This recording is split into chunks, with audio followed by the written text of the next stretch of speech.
Hello and hi everyone, നമസ്കാരം and welcome to reaction by Arun Chullikkal. Bigg Boss അഭിപ്രായോളജിസ്റ്റുകളൊക്കെ ഇപ്പോൾ കണ്ടമ്പഴി വിടുന്ന സീനാണ് നമ്മൾ കാണുന്നത്. പറഞ്ഞ നിലപാടൊക്കെ പോസ്റ്റ് ഡിലീറ്റ് ചെയ്ത് അല്ലെങ്കിൽ പറഞ്ഞ കാര്യങ്ങളൊക്കെ വലിച്ചെറിഞ്ഞിട്ട് എങ്ങനെയെങ്കിലും രക്ഷപ്പെട്ടാൽ മതി എന്ന് പറഞ്ഞ ഓട്ടത്തിലാണ്. കാരണം പല വിഷയങ്ങളിലും പ്രത്യേകിച്ച് ഓപ്പറേഷൻ സിന്ദൂറുമായിട്ട് ബന്ധപ്പെട്ട് രാജ്യത്തിൻ്റെ അഖണ്ഡതയ്ക്ക് വിരുദ്ധമായി വരുന്ന കമൻറ്റുകളൊക്കെ അല്ലെങ്കിൽ ആ രീതിയിൽ സോഷ്യൽ മീഡിയയിൽ പ്രതികരിച്ചവരൊക്കെ ഇപ്പോൾ പൊക്കുന്നൊരു സാഹചര്യം വന്നു. കൊച്ചിയിലുള്ള ഒരു പുള്ളിക്കാരൻ്റെ വീട് വരെ കേന്ദ്രസേന എത്തിക്കഴിഞ്ഞു. ഇതൊക്കെ കണ്ടിട്ടാണ് തോന്നുന്നു നേരത്തെ പറഞ്ഞ നിലപാടുകളൊക്കെ എട്ടായി മടക്കി വെച്ച് കണ്ടമ്പഴി ഓടിക്കൊണ്ടിരിക്കുകയാണ് പല അഭിപ്രായം പറഞ്ഞ ആളുകൾ.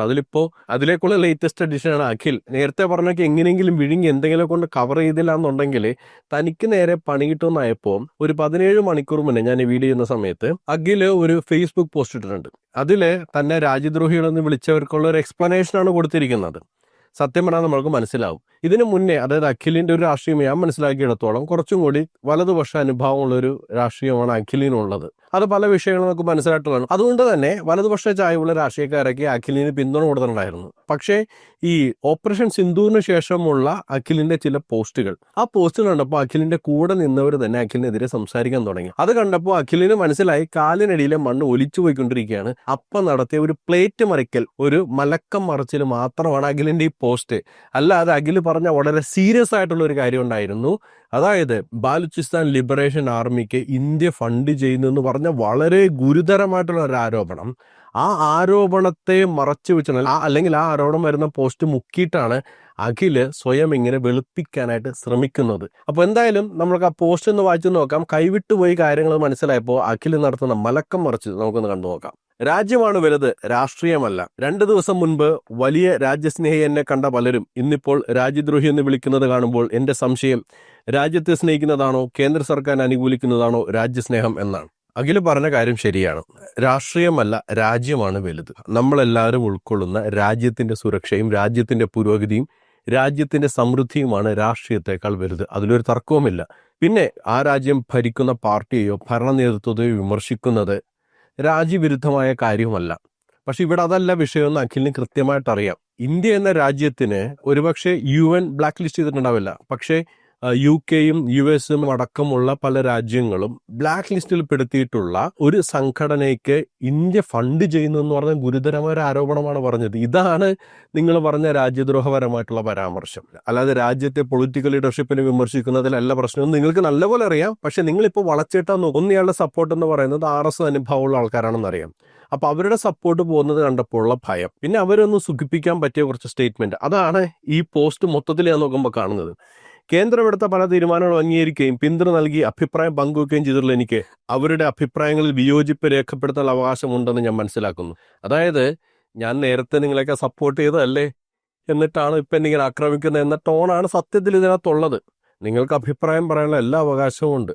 ഏത് രീതിയിലും വിമർശിക്കാം. ആ വിമർശനം മാത്രമാണ് വിഷയം. ചിലപ്പോൾ രാഷ്ട്രീയപരമായിട്ട് ഇപ്പോഴുള്ള രാഷ്ട്രീയ നേതൃത്വം പിന്തുണക്കുന്ന ആളുകൾക്ക് നിങ്ങൾ പറഞ്ഞ രാഷ്ട്രീയ പരാമർശങ്ങൾ പ്രശ്നമായിരിക്കാം. പക്ഷെ അത് മാത്രമല്ല മൊത്തത്തിലുള്ള പ്രശ്നം. പാകിസ്ഥാൻ ഇന്ത്യൻ മണ്ണിൽ ഇനി ഒരിക്കലും കയറരുത്. പാകിസ്ഥാനെ ഭൂമുഖത്ത് നിന്ന് തുടച്ചു നീക്കണമെന്ന് ആഗ്രഹിക്കുന്ന ഒരാളാണ് ഞാൻ. ഒരുപക്ഷെ നിങ്ങൾ ചിന്തിക്കുന്നതിനേക്കാൾ വലിയ രാജ്യസ്നേഹി. അതുകൊണ്ടാവാം എനിക്ക് അമേരിക്ക ഇടപെട്ടു ഇന്ത്യ ശരിവെച്ച ഈ തീരുമാനം ഉൾക്കൊള്ളാൻ കഴിയാതെ പോകുന്നതും ലോകത്തെ വലിയൊരു ശക്തിയായി മാറാനുള്ള സുവർണാവസരം നമ്മൾ നഷ്ടപ്പെടുത്തി എന്ന വിഷമം ഉണ്ടായത്. ഇതിൽ ഒരു കാര്യത്തിന് എനിക്ക് നിങ്ങളോട് യോജിപ്പുണ്ട്. ഈ അമേരിക്ക ഇടപെട്ടാണ് ഈ പ്രശ്നം പരിഹരിച്ചത്. ഞാനാണ് ഇതിനകത്ത് വലിയ ആൾ എന്ന രീതിയിൽ ട്രംപ് വന്ന് പറഞ്ഞു. അപ്പോൾ അതിനെക്കുറിച്ചൊരു പ്രതികരണം നടത്താത്തതിലുള്ള അതിനെക്കുറിച്ച് ഇന്ത്യ പ്രതികരിക്കായിരുന്നു. കാരണം ഇന്ത്യ വളരെ സൂക്ഷ്മതയോടെയാണ് ഈ വിഷയത്തിൽ ഇടപെട്ടത്. അതുകൊണ്ടാണ് ലോകരാഷ്ട്രങ്ങളുടെ സപ്പോർട്ട് ഇന്ത്യക്കൊപ്പം ഉണ്ടായത്. വളരെ റെസ്പോൺസിബിൾ ആയിട്ടാണ് ഇന്ത്യ ഓപ്പറേഷൻ സിന്ദൂർ എക്സിക്യൂട്ട് ചെയ്തത്. അത്രയും റെസ്പോൺസിബിൾ ആയിട്ട് ലോകരാഷ്ട്രങ്ങളുടെ ഒക്കെ പിന്തുണയോടെ ചെയ്തൊരു കാര്യം ഏറ്റവും അവസാനം ഞങ്ങൾ ഇടപെട്ട് പരിഹരിച്ച എന്ന രീതിയിൽ മറ്റേ എട്ടുകാലി മമ്മുഞ്ഞിനെ പോലെ അത് നമ്മളാണെന്ന രീതിയിൽ ട്രംപ് എന്ന് പറയുന്നത് കണ്ടപ്പോൾ എനിക്കും തോന്നി ഇതൊക്കെ ഒന്ന് ചോദ്യം ചെയ്തുകൂടെ എന്നുള്ളത്. പക്ഷെ അല്ലാതെ പറയുന്ന കാര്യങ്ങൾ പാകിസ്ഥാനെ ഭൂമുഖത്തുനിന്ന് നീക്കുന്നതാണ് രാജ്യസ്നേഹം. അത് രാജ്യസ്നേഹമായിട്ട് എനിക്ക് തോന്നുന്നില്ല. പാകിസ്ഥാനെ തീവ്രവാദം നീക്കുന്നത് നമ്മുടെ രാജ്യത്തിനുള്ള വെല്ലുവിളി ഇല്ലാതാക്കുന്നത്, അതിനെക്കുറിച്ച് പറയാം. തീവ്രവാദത്തെ പിന്തുണയ്ക്കുന്ന അവിടെ ആരായാലും അവർക്കെതിരെ നടപടി ഉണ്ടാകുന്നത് നമ്മളുടെ രാജ്യത്തിന് ആവശ്യമുള്ള കാര്യമാണ്. പക്ഷെ അതിനർത്ഥം ഇന്ത്യ പോലൊരു രാജ്യം ഒരു രാജ്യത്തെ അങ്ങോട്ട് ആക്രമിച്ച് കീഴടക്കി അവിടെയുള്ള എല്ലാം നാമാവശേഷമാക്കി ലോകശക്തിയാകണമെന്നല്ല. അങ്ങനെ ചെയ്തു കഴിഞ്ഞാൽ അഖിലിന് കുറച്ച് കോമൺ സെൻസ് ഉണ്ടെങ്കിൽ മനസ്സിലാവും.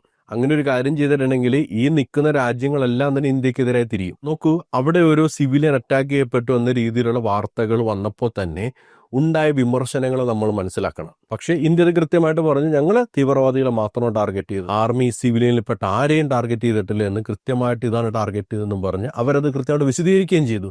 അങ്ങനെ ഒരു ചിന്താഗതിയാണ് ഇന്ത്യ സൂപ്പർ പവർ ആക്കേണ്ടത്. അതല്ലാതെ കുറെ ആളുകൾ അങ്ങോട്ട് നാമവശേഷമാക്കിയിട്ടുള്ള ഇന്ത്യ അങ്ങോട്ട് പൊങ്ങി വരുമെന്ന് പറയുന്നത് ഈ രാജ്യത്തിന് പേരുദോഷം ഉണ്ടാക്കുന്ന കാര്യമാണ്. അതാണ് നിങ്ങളുടെ രാജ്യസ്നേഹമെങ്കിലും ഒന്ന് ചിന്തിക്കുന്നത് നല്ലതാണ്.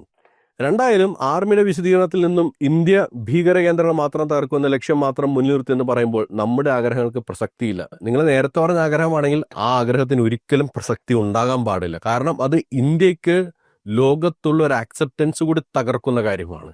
ഉള്ളിക്കിടക്കുന്ന വിഷം അത് ചീറ്റുന്നതാണ് നിങ്ങളുടെ ആഗ്രഹങ്ങൾ. ആഗ്രഹത്തിനൊപ്പം ഇന്ത്യ നിന്നില്ല എന്ന് പറഞ്ഞ് നിരാശപ്പെടുമ്പോൾ നിങ്ങളുടെ രാജ്യസ്നേഹം ഒന്ന് പരിശോധിക്കുന്നത് നല്ലതാണ്. ഏറ്റെടുത്ത കർമ്മം അതിമനോഹരമായി പൂർത്തിയാക്കിയ സൈന്യത്തിന് ഹൃദയം നിറഞ്ഞ അഭിനന്ദനങ്ങൾ. തീർച്ചയായിട്ടും ഇനി അങ്ങോട്ട് തന്നെ എതിർത്ത ആളുകളെ സുഖിപ്പിക്കാനുള്ളൊരു പരിപാടിയാണ്. ഇതൊന്നും കണ്ട് ആളുകൾ മഞ്ഞളിക്കരുതെന്ന് എനിക്ക് പറയാനുള്ളത്. കാരണം ഇവിടെ അഖിൽ മനസ്സിലായി, നേരത്തെ ഇവരൊക്കെ വിമർശിച്ചപ്പോൾ എന്നെ പിന്തുണച്ച ആളുകൾക്ക് എനിക്കെതിരെ തിരിയാൻ തുടങ്ങി. ഇനി അവരൊക്കെ ചേർത്ത് പിടിക്കാനുള്ള ഒരു ശ്രമമാണ് ഇനി അങ്ങോട്ടുള്ള സ്റ്റേറ്റ്മെന്റ്. അപ്പുറത്തേക്ക് അതിനകത്തൊരു കുന്തവുമില്ല. അതേസമയം RSSന്റെ 100ാം വാർഷികത്തിൽ അമിത്ഷാ പാർവിന് നടത്തിയ പ്രഖ്യാപനം നടപ്പിലാക്കും. മോദി പ്രധാനമന്ത്രി ഒഴിഞ്ഞു പോകുമ്പോൾ ഭാരതത്തിനൊപ്പം PA കൂടി ഉണ്ടാവും എന്നൊക്കെ മനസ്സിൽ സ്വപ്നം കണ്ടതില്ലാതായി എന്ന് തോന്നുമ്പോൾ രാജ്യത്തെ സ്നേഹിക്കുന്നവർക്കല്ലാതെ ആർക്കാണ് ദേഷ്യം വരിക? എനിക്കുണ്ടായ വിഷമം രാജ്യത്തെ വലിയൊരു വിഭാഗത്തിന് ഉണ്ടാകരുത്. അതുകൊണ്ടാണ് വിദേശകാര്യ സെക്രട്ടറിയുടെ ട്വിറ്റർ അക്കൗണ്ട് പൂട്ടി ഓടേണ്ടി വന്നത്. നമ്മൾക്ക് എല്ലാവർക്കും അറിയാം അങ്ങനെ ഒരു സാഹചര്യം ഇന്ത്യയിൽ ഉണ്ടായെന്ന് പറഞ്ഞാൽ ഇന്ത്യക്ക് തന്നെ നാണക്കേടാണെന്ന്.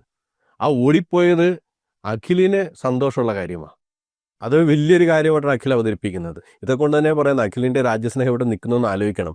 നമ്മൾക്ക് മാനക്കേട് ഉണ്ടാക്കുന്ന കാര്യത്തിലാണ് അഖിലിന് ഇത്ര അധികം അഭിമാനം ഉണ്ടാകുന്നത്. ഒന്ന് സ്വയം ചിന്തിക്കുന്നത് നല്ലതാണ്. ഭീകരവാദികൾ ഇന്ത്യ ആക്രമിച്ചപ്പോൾ മര്യാദക്കേട് പറഞ്ഞ റോബർട്ട് വാദ്രയ്ക്ക് 2 അടി കൊടുക്കണമെന്ന് എഴുതി ഇതേ രാജ്യസ്നേഹം കൊണ്ടാണ്, അല്ലാതെ കോൺഗ്രസിൽ സീറ്റ് കിട്ടാനല്ല. ഇതിപ്പോൾ ഇങ്ങനെ എഴുതിയില്ല എന്നുണ്ടെങ്കിലേ ആദ്യം തന്നെ പിന്തുണയ്ക്കുകയും ഇപ്പോൾ മാറി നിൽക്കുകയും ചെയ്യുന്ന അല്ലെങ്കിൽ വിമർശിക്കുകയും ചെയ്യുന്ന ആളുകളെ തിരിച്ചെടുക്കാൻ അഖിലിന് പറ്റില്ല. അപ്പം അവരുടെ കണ്ണിലും മണ്ണിടാനുള്ള ഒരു സൂത്രമാണ്. തൊട്ടടുത്ത കാര്യം അങ്ങനെയൊക്കെ തന്നെ. രാജ്യസുരക്ഷയെ രാഹുൽ ഗാന്ധി ചോദ്യം ചെയ്തപ്പോൾ BJP വളർച്ചയ്ക്ക് വേണ്ടി മനഃപൂർവ്വം ചെയ്തതാണെന്ന് പ്രതിപക്ഷം ആരോപിച്ചപ്പോൾ ഇന്ദിരാഗാന്ധിയും രാജീവ് ഗാന്ധിയും കൊല്ലപ്പെട്ടത് സുരക്ഷാ വീഴ്ചയല്ലേ, അത് വളർച്ചയ്ക്ക് വേണ്ടി കോൺഗ്രസ് ചെയ്തതാണോ എന്ന ചോദ്യം ഉന്നയിച്ചത് ഞാൻ എൻ്റെ രാജ്യത്തെ സ്നേഹിക്കുന്നത് കൊണ്ടാണ്. ഓപ്പറേഷൻ സിന്ദൂർ, തൊട്ടു നോക്കടാ പാകിസ്ഥാൻ പട്ടികളെ എന്ന് ഞാൻ എഴുതിയത്. ഇതൊക്കെ നിങ്ങളുടെ രാജ്യസ്നേഹം കൊണ്ട് പകർത്തെഴുതുന്നതല്ല, നിങ്ങൾക്ക് നഷ്ടപ്പെട്ടു പോയ പിന്തുണ തിരിച്ചു പിടിക്കാനുള്ള ഒരു പെടാപ്പാട് മാത്രമാണ് ഈ കാണുന്നത്. ഇന്നും ഞാൻ എതിർത്തത് ട്രംപിന് സമാധാനത്തിനുള്ള നോബൽ സമ്മാനം കൊടുക്കാൻ അമേരിക്കയ്ക്ക് ലോക പോലീസ് സേവനമുള്ള അവസരം കൊടുത്തത് കൊണ്ടാണ്. തീർച്ചയായിട്ടും ഞാൻ പ്രാതിനിധ്യത്തിനകത്ത് എതിർപ്പുണ്ട് ആ കാര്യത്തിൽ. അതിൽ അവസാനം വന്നിട്ട് മണ്ണും ചാരിയെന്നോ പെണ്ണും കൊണ്ടുപോയി എന്ന രീതിയിലുള്ള ആ സംഭവം കാണിച്ചു. അതിനകത്ത് എനിക്കും കൃത്യമായ എതിർപ്പുണ്ട്. അവിടെ നമ്മുടെ പ്രതിരോധ മന്ത്രിയും പ്രധാനമന്ത്രിയും സംസാരിക്കേണ്ടായിരുന്നു തോന്നൽ എനിക്കുണ്ട്. പക്ഷെ എന്ന് കരുതി ഇന്ത്യ ചെയ്ത കാര്യം ഒരു മഹാപരാധമായിട്ട് എനിക്ക് തോന്നുന്നില്ല. അങ്ങനെ ചെയ്യാൻ പാടുള്ളൂ. കാരണം നമ്മൾക്ക് ലോകരാജ്യങ്ങൾക്ക് മുമ്പിൽ ഒരു വിലയുണ്ട്. പാകിസ്ഥാനെ പോലെ എന്തും എങ്ങനെയും ചെയ്യാമെന്ന അൺഎത്തിക്കലായ രീതിയല്ല ഇന്ത്യക്കുള്ളത്. അവിടെ ഒരു തീവ്രവാദിക്ക് പോയി പട്ടാളക്കാരൻ ഉപചാരം അർപ്പിക്കും. പാവപ്പെട്ട ഗ്രാമീണർക്കെതിരെ അവിടെയുള്ള സൈനികർ തന്നെ വെടിവെക്കും. അതൊന്നും അവർക്ക് ഒരു വിഷയമല്ല. പക്ഷെ ഇന്ത്യ ശീലിച്ച രീതി അതല്ല എന്ന് മനസ്സിലാക്കി കൊടുത്തൊരു ഓപ്പറേഷനാണത്. ഇന്നലെ വരെ പ്രതിപക്ഷത്തെ എതിർത്ത് മോദിക്കും സൈന്യത്തിനും രാജ്യത്തിനും വേണ്ടി നിന്ന് ഞാൻ എന്തുകൊണ്ടാണ് തിരിച്ചു പറയേണ്ടി വന്നതെന്ന് ആലോചിച്ച് നോക്കൂ. കുറഞ്ഞ വർഷം എമ്പുരാൻ മുതൽ 2 ദിവസം മുമ്പ് എൻ്റെ പോസ്റ്റിൽ എന്താണെന്ന് വായിച്ചു നോക്കൂ. എന്നിട്ട് പറയൂ, കോൺഗ്രസിൽ സീറ്റ് കിട്ടാനാണോ അതോ ഭാരതീയൻ്റെ അഭിമാന ബോധമാണോ എൻ്റെ എഴുത്തുകളെന്ന്. രാജ്യത്തിനൊപ്പമാണ്, രാഷ്ട്രീയത്തിനൊപ്പമല്ല. ഇപ്പം നിങ്ങൾ എഴുതുന്നത് രാജ്യസ്നേഹം കൊണ്ടൊന്നുമല്ല, കുറേ ആളുകളെ കണ്ണിൽ മണ്ണിട്ട് അവരുടെ പിന്തുണ തിരിച്ചു പിടിക്കുന്നതിന് വേണ്ടിയാണ്. അത് മനസ്സിലാക്കാനുള്ള ബോധം ഇതൊക്കെ കാണുന്നവർക്കുണ്ട്. പിന്നെ ഇതൊന്നുമല്ല നിങ്ങൾക്കെതിരെയുള്ള പ്രധാന വിമർശനം. അത് BLAക്ക് ഇന്ത്യ ഫണ്ട് ചെയ്യുന്നുള്ളതാണ്. BLAക്ക് ഫണ്ട് ചെയ്തെന്നല്ലേ അഖിൽ പറഞ്ഞത്, അല്ലാതെ 2 BS സൈക്കിൾ മേടിച്ചു കൊടുക്കാൻ വേണ്ടി ഇന്ത്യ ഫണ്ട് ചെയ്തെന്നല്ലല്ലോ. അത് വളരെ ഗുരുതരമായ ആരോപണമാണ്. ഈ പോസ്റ്റൊക്കെ ഇട്ട് ആളുകളുടെ കണ്ണിൽ മണ്ണിടാം. പക്ഷേ ഒരു അന്വേഷണം നിങ്ങൾക്കെതിരെ വന്നു കഴിഞ്ഞാൽ, പ്രത്യേകിച്ച് ആ ഒരു പെർട്ടിക്കുലർ ആരോപണം നിങ്ങൾ ഉന്നയിച്ചത്, അതിന് നിങ്ങൾ മറുപടി പറയേണ്ടി വരും. ഇപ്പോൾ കേന്ദ്രസേന പലരുടെയും പടിക്കലെത്തി. അവർ ഈ വിഷയത്തിലൂടെ കയറി പിടിച്ച അഖിലെ നിങ്ങൾ കുടുങ്ങും. ഇത് നിങ്ങൾ ഒരിക്കൽ പറഞ്ഞൊരു ഡയലോഗാണ് കേട്ടോ. പറഞ്ഞതെന്ന് വെച്ചിട്ടുണ്ടെങ്കിൽ വയനാട് ദുരന്തം നടക്കുമ്പോൾ CMDRF ഫണ്ടുമായിട്ട് ബന്ധപ്പെട്ട് നിങ്ങൾ കുറച്ച് ആരോപണങ്ങൾ ഉന്നയിച്ചിട്ടുണ്ടായിരുന്നു. ആ ഒരു വീഡിയോയിൽ നിങ്ങൾ ഇവിടം സ്വർഗമാണ് എന്ന സിനിമയിൽ ആ സീൻ കോട്ട് ചെയ്തത്. അതിൽ ലാലു അലക്സ് അവതരിപ്പിക്കുന്ന കഥാപാത്രം, ബൈജു എഴുപുന്ന അവതരിപ്പിച്ച കഥാപാത്രം, ഈ ലാലു അലക്സിൻ്റെ എല്ലാ കുരുത്തക്കേടുകളും കൂടെ നിൽക്കുന്ന ആളാണ് ബൈജു എഴുപുന്ന സിനിമയിലോട്ടോ. അപ്പോൾ അങ്ങനെയുള്ള ബൈജു എഴുപുന്ന എന്നെ എന്തിനെ പിടിക്കണമെന്ന് ചോദിക്കുമ്പോൾ നീയും കുടുങ്ങും എന്ന് പറയുന്നത് പോലെ BLAയുമായിട്ട് ബന്ധപ്പെട്ട് നിങ്ങൾ പറഞ്ഞ പരാമർശം കേന്ദ്രം അന്വേഷിക്കുകയാണെന്നുണ്ടെങ്കിൽ അഖിലെ നിങ്ങളും കുടുങ്ങും. എന്താണ് ഈ വിഷയത്തിൽ പ്രേക്ഷകർക്ക് പറയാനുള്ളത്? അത് കമൻ്റായിട്ട് രേഖപ്പെടുത്തുക. മറ്റൊരു വിഷയമായി നമുക്ക് വീണ്ടും കണ്ടുമുട്ടാം. അതുവരേക്കും ബൈ ബൈ, ടേക്ക് കെയർ.